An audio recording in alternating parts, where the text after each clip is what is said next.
So right now you all should be able to see the first page of the presentation for the PDF. Though you are muted, we do have the ability to read what you have for chat, so please let us know in there if you're having any issues with volume, video, things like that. We will reference the chat throughout the presentation. All right, thank you, Kevin. Appreciate it. All right.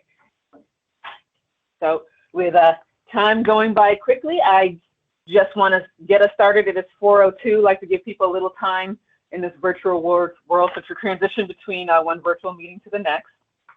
Right now, you're looking at the agenda for this information session.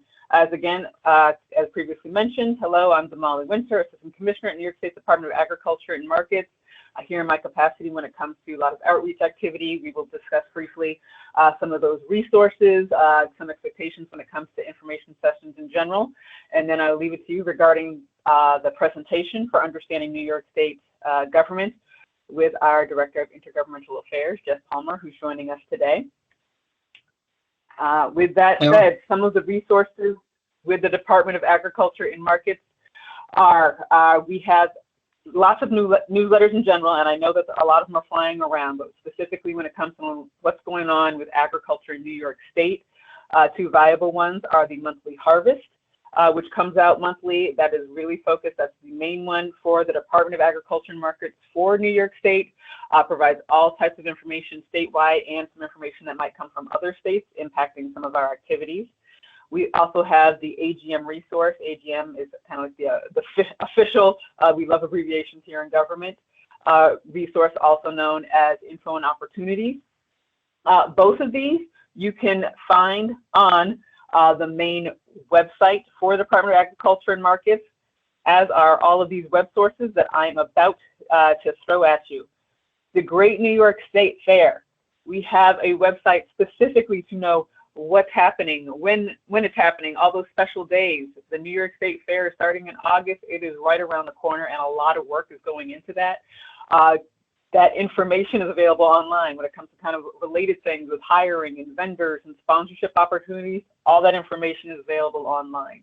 If you know someone or yourself are a beginning farmer and are just looking to hear, where can I learn about some of the resources to start to become a beginning farmer, or I've been farming for about 3 to 5 years and I would like to level up and further develop, my business operation, we have a webpage specifically for that.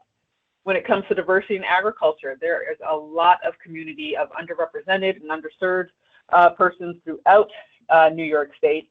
And as Commissioner Ball often says, agriculture is where the 1% feeds the 99%, and the underrepresented community is a smaller part even with that. We have a website that really consolidates a lot of resources, a lot of support, a lot of organizations that are available to you. And I know I just threw a lot of information at you with all these little websites and their long names. You are not expected to write all of these things down. I really just want to share that these resources do exist online. At minimum, you can know that Ag and Markets main website, agriculture.ny.gov, is present in all of those individual links. Ways to sign up to those newsletters are all available through that main website. Agriculture.ny.gov is your primary source to learn all about our different divisions. If you're looking into licensing, food safety, we try to put our information on there and make it as readily accessible as possible. That said, we understand not everyone can find everything through all of the websites. There are additional supports available, such as we have executive open office hours. Those are hosted by myself twice a month, one time in the evening and one time in the morning each month. There is time to go over some of the highlights of the news in New York State. There's also just knowing in general what's happening through our state of agriculture. It's discussed. It's also a time for those operating in the space of agriculture in its related industries to raise anything that should be brought to my attention. If I can answer questions in the moment, I do so. If not, it is on my radar and there'll be follow-up after those office hours. But highly recommending those. And also, as you've joined here today, we have our monthly information sessions. These are literally just one focused topic usually from questions that we find ourselves responding to with regularity, or also it's just information of like, here, not a lot of people know about this and we keep bringing it up. Maybe we should have just a resource available that people can reference.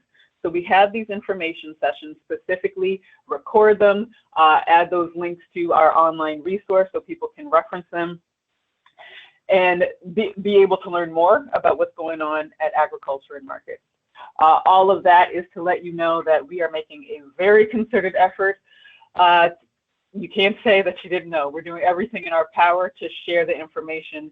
There is a lot out there available, and hopefully it makes a lot of the work of a lot of the stakeholders in agriculture, food systems, and related activities a little bit easier when it comes to navigating government.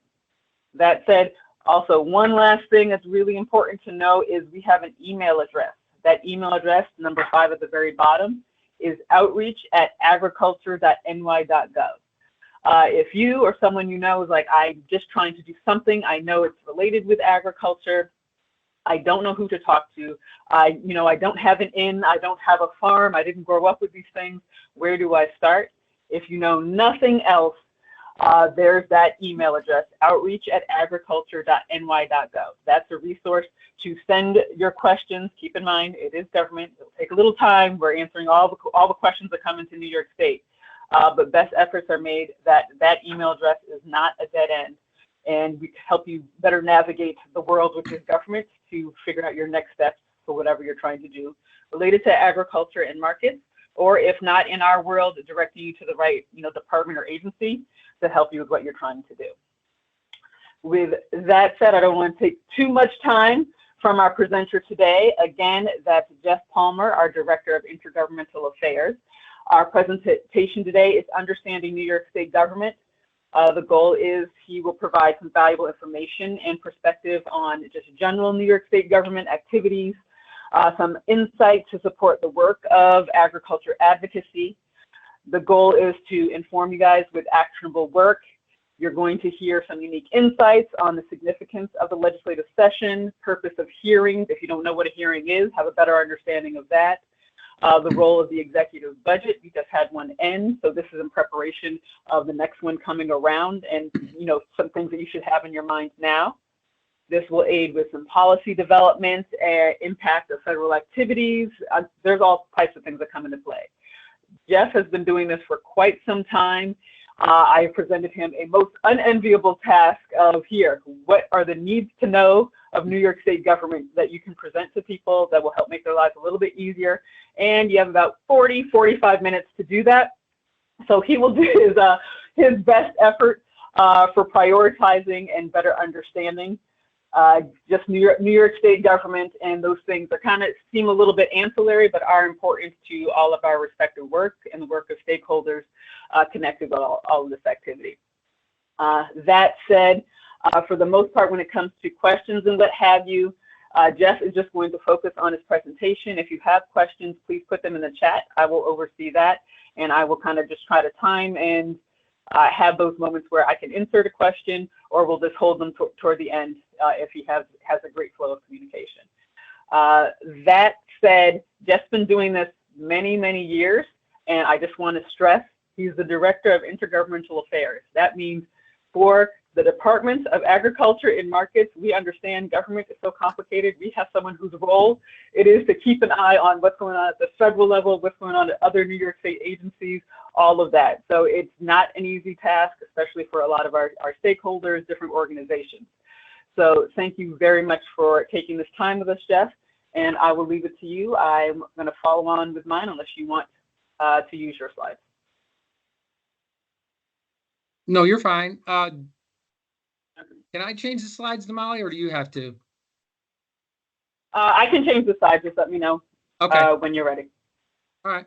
Well, thank you, Damali. Obviously, as Damali shared, I'm Director of Intergovernmental Affairs, Department of Agriculture and Markets. That means I handle state and federal policy here. I work with elected officials. I do ag policy, work with our deputy commissioners, work with the governor's office on policy, and programs. We have over $100 million in federal aid from USDA, so we're constantly working with you and folks in the division on that funding and implementing those programs. I've been at the department since 2011. Before that, I worked in the Assembly doing agricultural policy. I worked in the Senate for the legislative director for the Senate Agriculture Committee. So I did ag policy there too. And then I joined the department working on Intergov. So next slide, Molly.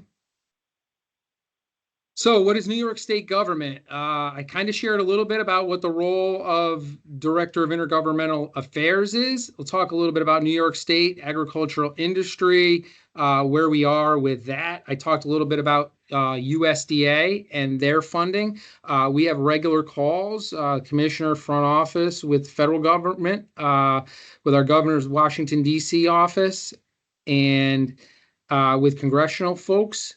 To discuss federal policy. I'm mostly going to talk about state policy because that's where we have a lot of more impact on our divisions and industry folks. But as I said, as Damali shared, we do have a role in both state and federal policies.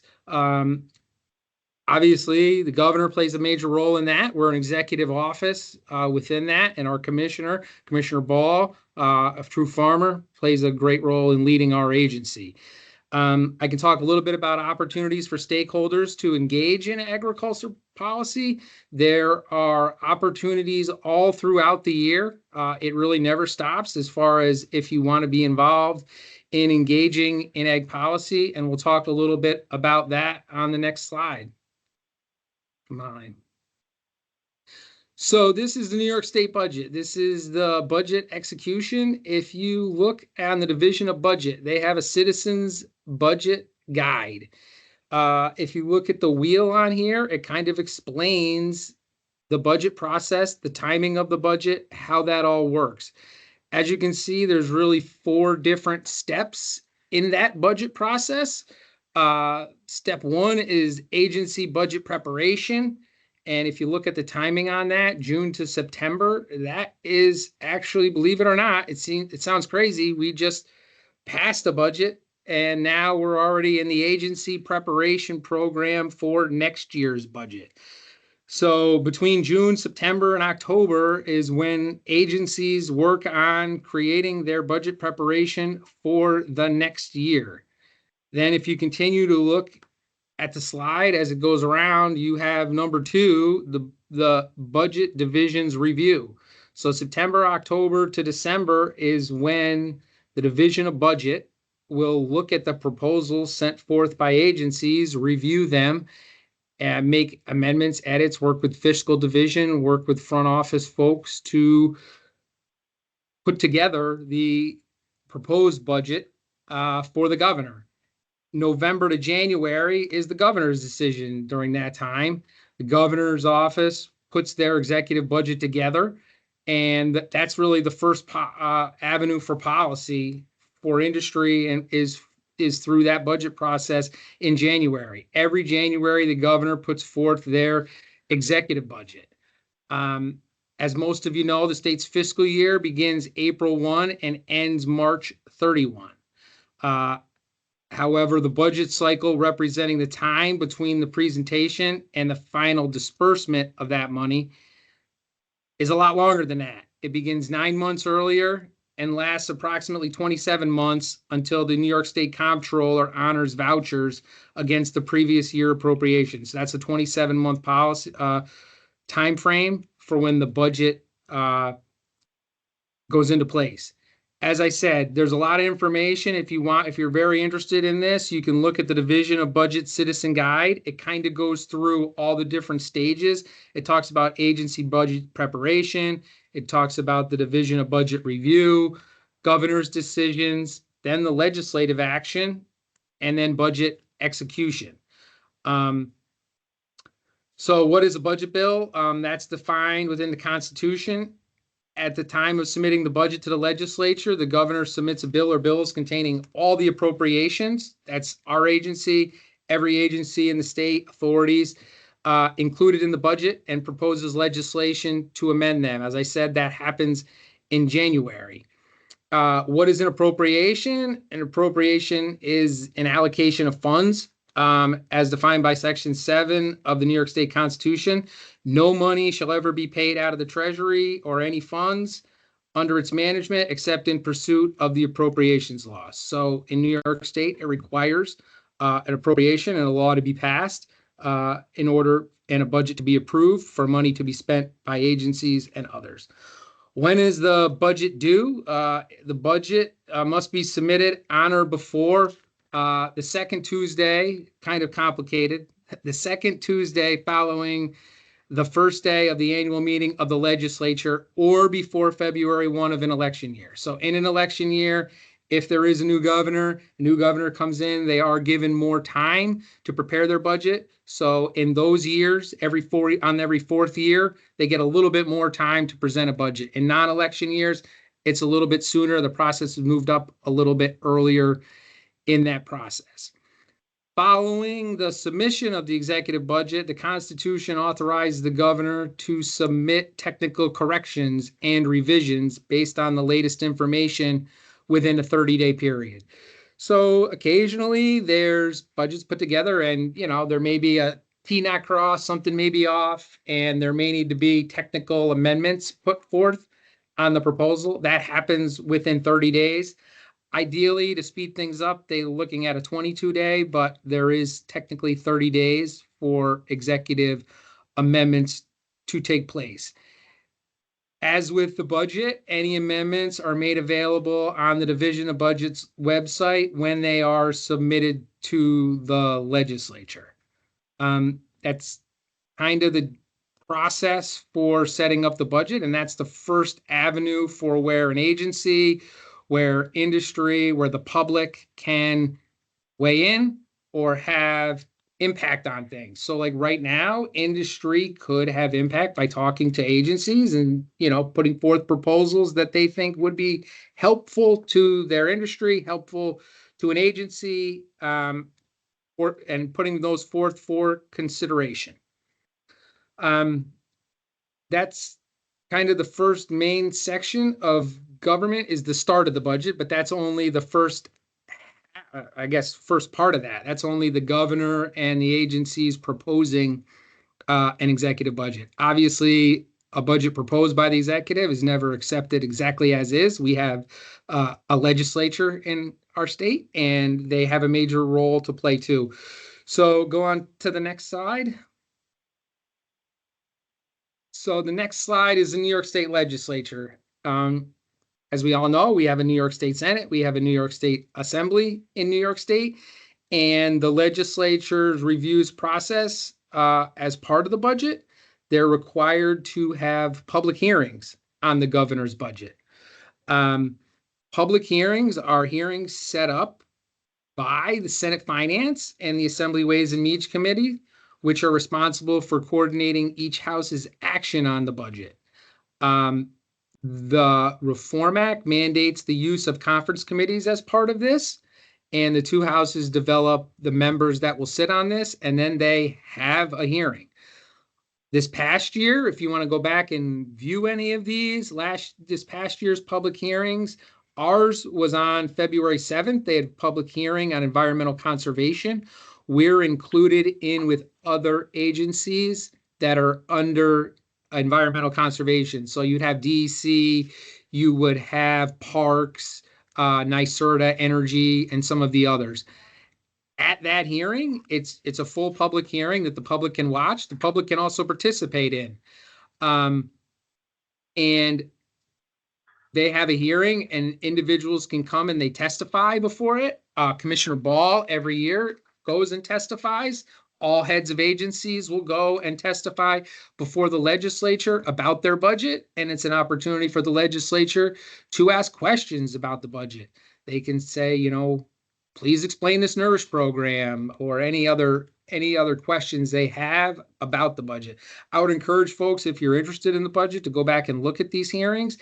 If you're an advocacy organization or industry, please, we would encourage your comments at the hearings. It's always good to have as many people testify to share the importance of your industry at those. Also, if you can't testify, the legislature allows the public to submit written comment on budget requests.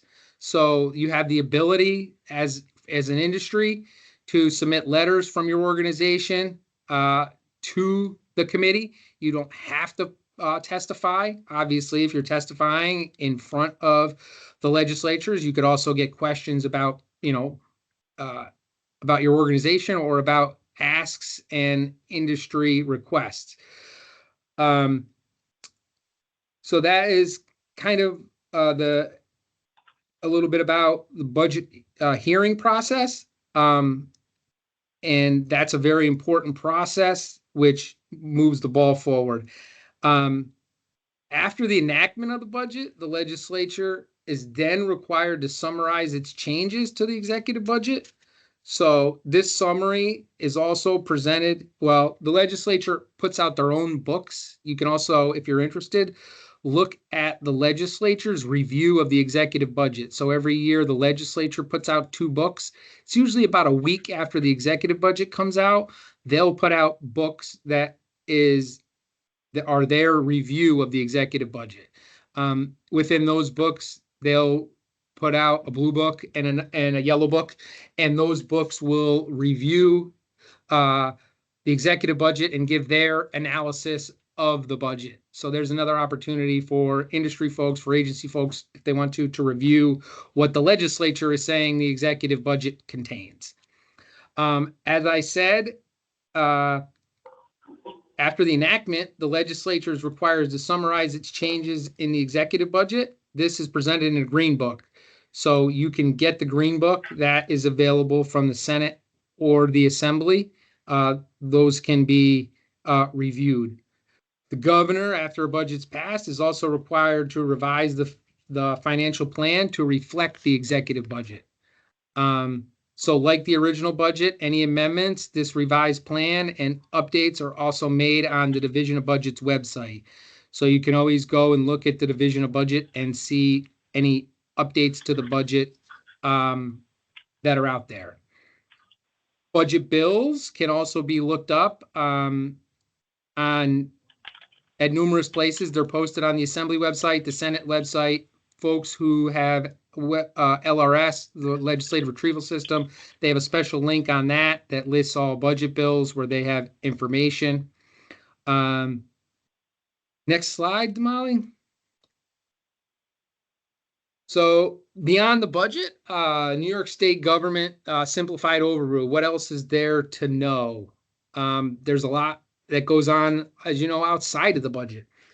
So within the legislature, there are committees on both the Senate and the Assembly. Those committees take up policy of certain items in interest. For us, most pertinent at the Department of Agriculture and Markets is the agriculture committees.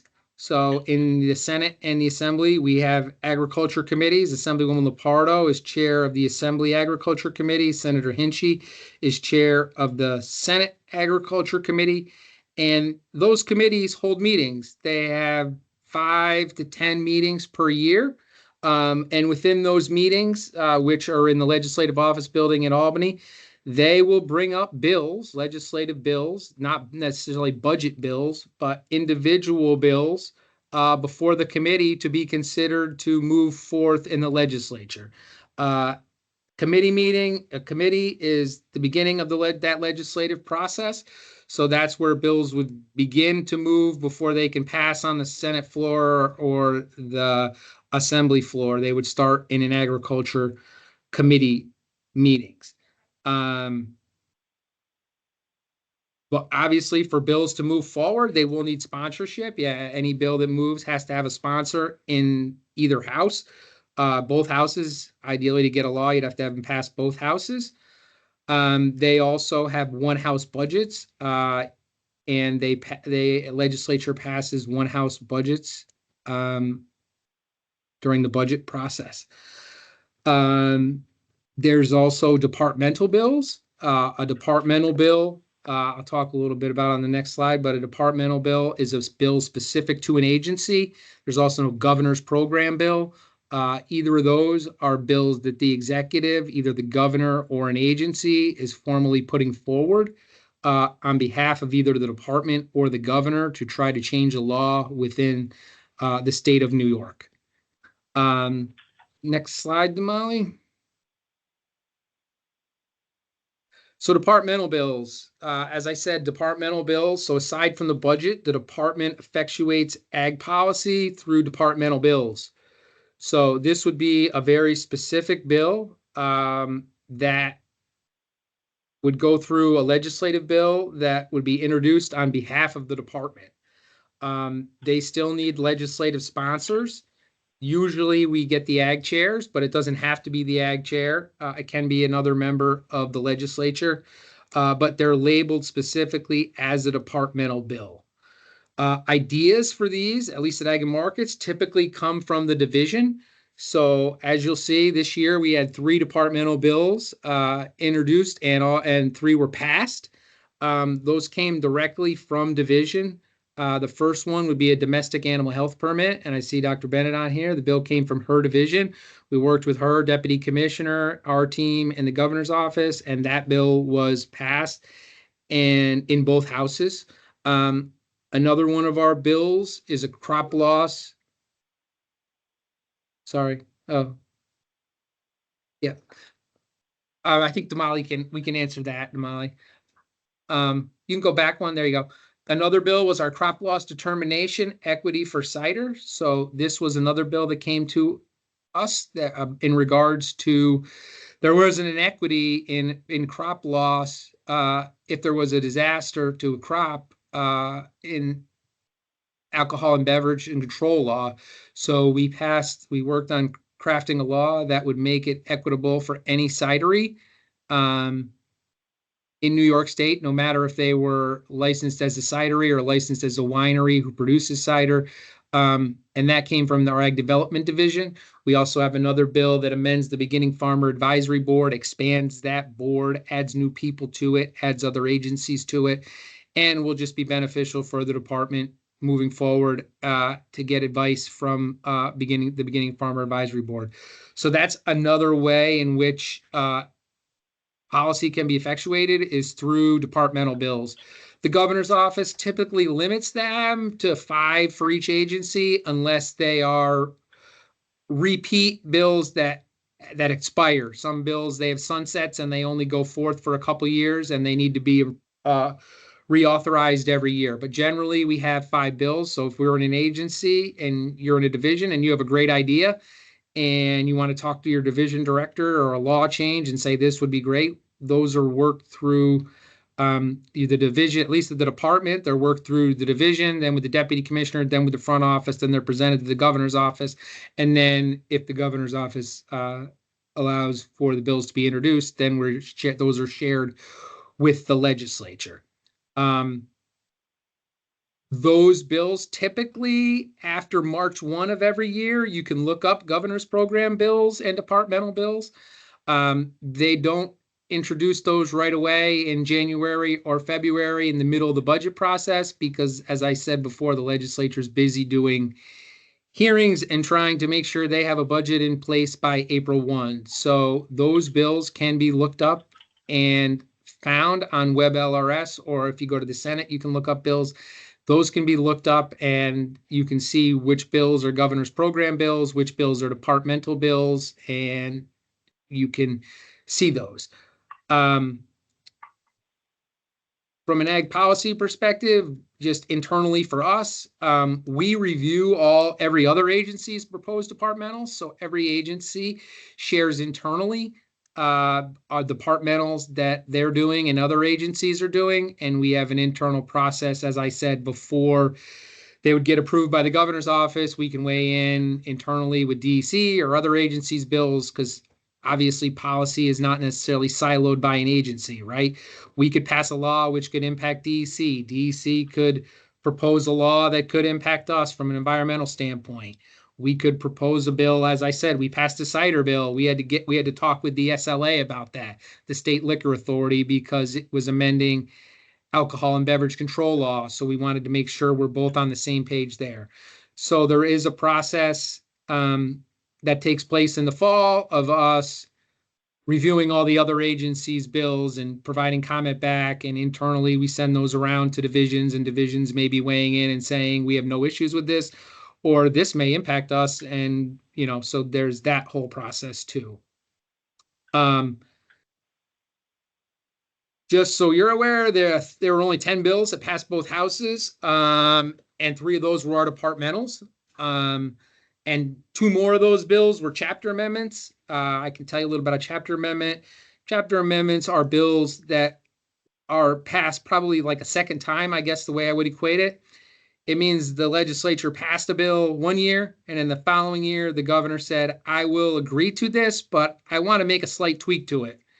Obviously, the governor can't make the slight tweak at that moment, but talks to the legislature and says, will you agree to a slight tweak? So another 2 bills were passed this year that were chapter amendments, which is slightly tweaking a bill to improve them from the year before. So that's 2 more of the 10 bills. So as you can see, 3 bills were our departmental bills, 2 were chapter amendments, which are more or less governor bills. So 5 of the 10 were primarily coming from the executive, at least on the agricultural side, in terms of bills. Next slide, Molly. So we're talking about legislative bills. Obviously, we have the picture here of a bill and what you need. Somewhat clear, we have a bill. In order to get a bill passed, it has to go through all the folks listed on there. So the legislature can propose their own bills, and there's a legislative process for those to be approved. Typically, as I said, ag policy bills go through the agricultural committee. They have jurisdiction over ag and markets law. Any bill that amends ag and markets law primarily will go through that committee. At the department, we typically don't provide comment on legislative bills sponsored by individual legislators, until they are before the governor. We provide technical expertise or provide the legislature with fiscal analysis. If they ask us, if they say, hey, does this bill have an impact on the department? Will it cost you money to implement? We can respond back and say, yes, it will cost us money. And we provide that information, but we typically do not take positions on bills formally to legislators saying we oppose this, we support this bill. For obvious reasons, there's a lot of other agencies in the state. The governor is the one who's going to have to make a decision if they pass both houses. It's not ideal to have one agency saying they support a bill, another agency saying they oppose a bill, and then have the governor's office have to decide where they're going to be. So typically we would provide our comment to the governor's office in those instances. At this time, organizations can also put out letters of support. If you're not at the department and you're an industry folk, it's also a good time for organizations to put out letters of support and oppose. Industry can fully do that at any time on any bill. If there's a bill out there that they like, they can support it, send that folks to the members of the ag committee or the committee that's appropriate, that's taking up the bill, and share that letter of support with them and say, we Farm Bureau like this bill. We do not like this bill. So that's also an effective policy measure for folks not necessarily involved in state government, but on the outside who are interested. For a bill to be signed into law, it needs to go through the process with the picture on here. It needs to pass the Assembly, which would be Assemblywoman Donna Lopardo's committee. It would need to pass the Senate, which is Senator Hinchey's committee, and it would have to be signed. It would need to pass both full houses, the full house after that, and it would need to be signed into law by the governor. Next slide, Damali. So this legislative session just wrapped up. Session ends. Session goes every year, typically January until June. A lot of the legislative bills, as I said, really starts taking place in April, May, and then June. The first part of session, they do some work, but it's primarily chapter amendments that were getting addressed, dealing with the budget items and other stuff. So this year in the 24th session, we had 26 bills that passed either the Assembly, Senate, or both houses that originated in the Ag Committee. 10 passed both houses. Not all bills, though, that impact food and agriculture go through the Ag Committee. So there are bills that we are still reviewing. We at the department, if bills pass both houses, review those and can write 10-day memos and provide comments. But as I shared, there's other committees that could be appropriate. Obviously, there's economic development committees, there's environment committees, there's energy committees. There's a whole number of committees that could impact ag food policy beyond just agriculture. Primarily, it's agriculture, and that's what we'll look at most. But those other ones, there could be bills that could impact the department or could impact industry. Session bills are live for 2 years. That means if a bill is introduced and it doesn't pass in the first year, it is still there and can be moved along in the following year. All bills that do not pass both houses in the 2-year cycle need to be reintroduced next session. So for this year, this was the last year of the 2-year cycle. This year, basically the easiest way to remember this is what year is an election year for assembly members, and this year is an election year. So they will need to be reintroduced next session. So any bills that did not pass this year, which were introduced, that would include departmental bills, that includes industry supported bills. If there's a bill introduced and it did not pass both houses by the end of this year, it would need to be reintroduced next session, and you would need to find new sponsors to introduce those bills. The legislature posts all their committee and floor agendas online, so you can see what the legislature is doing. You can see when they're having meetings, when they're having committee meetings. They post their floor agenda, so you can see what bills are being voted on by the floor.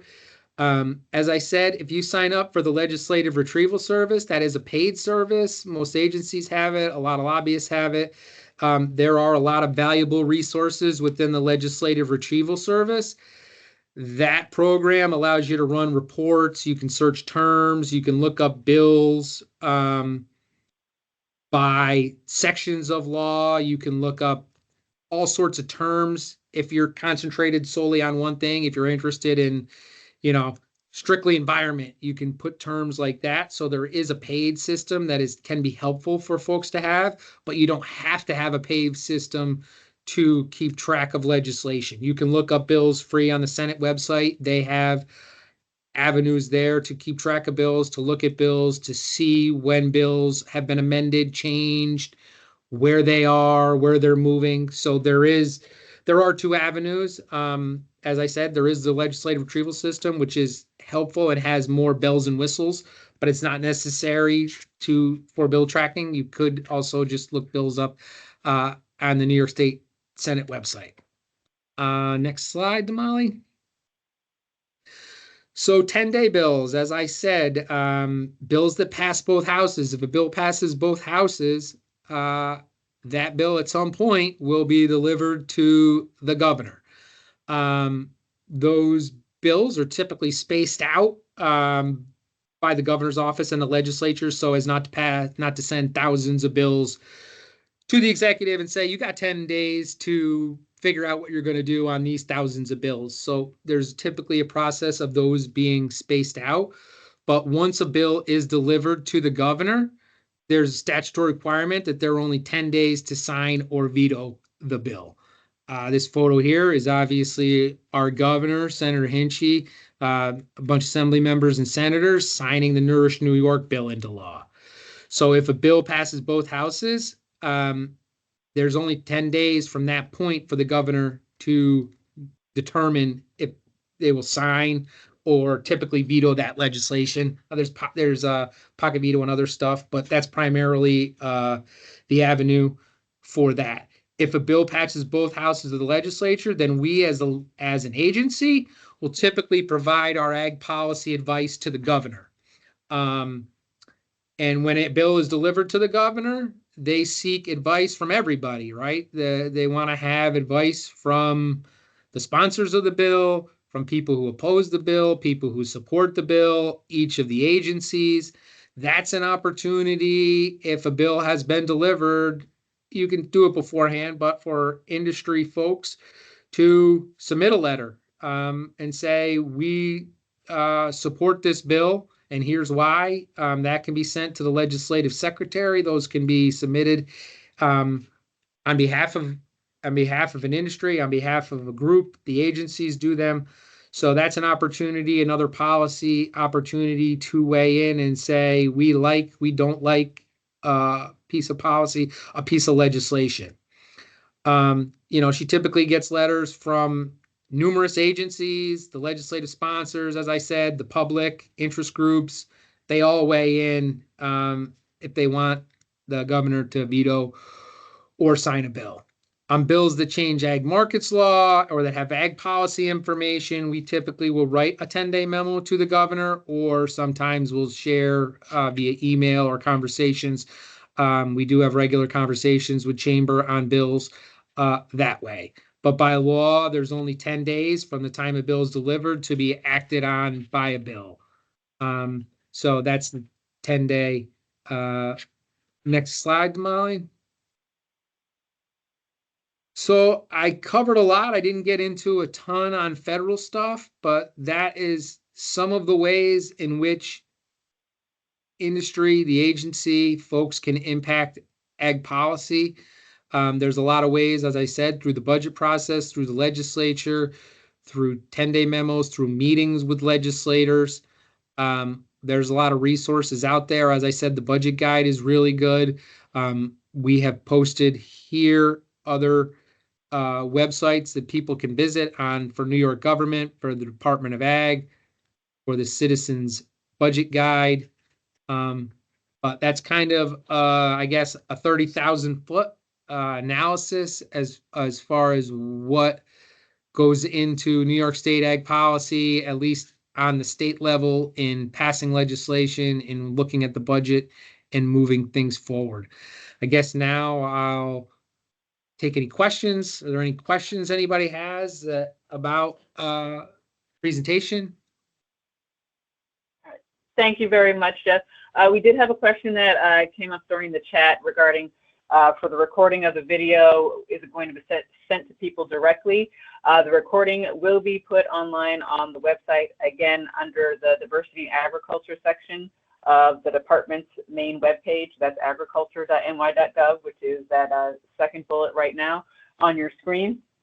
At minimum, the slides, we're going to try to get those up as soon as possible. Again, we tend to have some fun with hijinks on these things, but the end goal is to get this information up there for you guys. Again, thank you very much, Geoff, for pretty much all this time.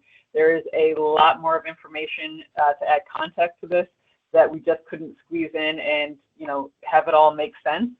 But that other website that Geoff made sure that was on here, that New York State Division of the Budget Citizens Guide, budget.ny.gov. They have a lot of information regarding basically where the money goes, line item breakdown, that kind of information. It really will help you if you just kind of follow along when you do get access to the recording to see a lot of that information and kind of dig a little more into that Citizens Guide. Again, he didn't get to dig into all types of fun. I know people had questions regarding like federal level. He didn't get to touch into like farm bill activity, all of that. Again, we really just wanted to focus on what we could explain and explain well in the moment. But these recordings will find their way to the website.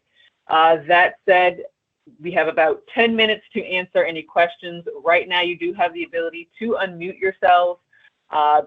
Please, if you could add if you have questions that you want to put into the chat, you are free to do so, or you can speak via the unmute if you have a question to share right now. But doesn't anyone have any questions specific to the presentation for New York State government, understanding that a little more? I'm under the impression everyone is content with New York State government right now, which is always great to hear. So right now is your time for questions, and I always get questions that people email me after the fact, which is okay. Again, that's why you're going to have, and I'm going to click to the next slide myself here. You have that main email address that I shared before. That's outreach@agriculture.ny.gov. Geoff has also been very generous to share his direct email address. That's jeff.palmer@agriculture.ny.gov. Keep in mind, this is government. We actually had to reschedule this information session because it was scheduled earlier in February, and just priorities of state came into play. So just be thoughtful when it comes to his turnaround time. Should you find yourself in his inbox with more questions. We do have an upcoming information session scheduled for July. That's that last Wednesday in July from 4 to 5 p.m. And that is going to highlight the cultural villages at the New York State Fair. You can register for that, again, directly from the website under the Diversity in Agriculture tab. But that is going to highlight, we have our Pan-African Village, Latino Village, Asian Village, and Indian Village at the New York State Fair, and the leadership from those. We'll talk and share about kind of the history of them. Far too many people don't even know they exist, let alone where to find them at the fair, and kind of why they're important and the activities related to them. So that'll be a very good opportunity to just kind of learn more about this seemingly hidden aspect, not intentionally aspect of the New York State Fair. Now, go visit them at the State Fair. They're great. It is pretty high. It's shocking because everyone, when they kind of discover them, they're like, where's this been? Some of these have been around for over 75 years, actually. So it is definitely something that we're not trying to hide. Maybe we can definitely do better with our promotion. That's part of this effort of letting people know what we have happening. That said, final opportunity for questions. If you want to add something to the chat, or again, you have the ability to unmute yourselves. Now is your time to speak, unless you want to follow up with individual emails. All right, I'm not seeing anything in the chat. All right, with that said, thank you all very much for attending our June information session focusing on New York State government. Thank you very much, Geoff, for taking the time and explaining this. Again, people, it is not an easy task of have people understand New York State government in 40 minutes or less. So again, we are going to make this information available in follow-up. Keep an eye on that website. At least the slides will be available sooner than later. And with that, have a great afternoon. Thank you very much for your time, guys. Bye. Thank you. Bye. Bye.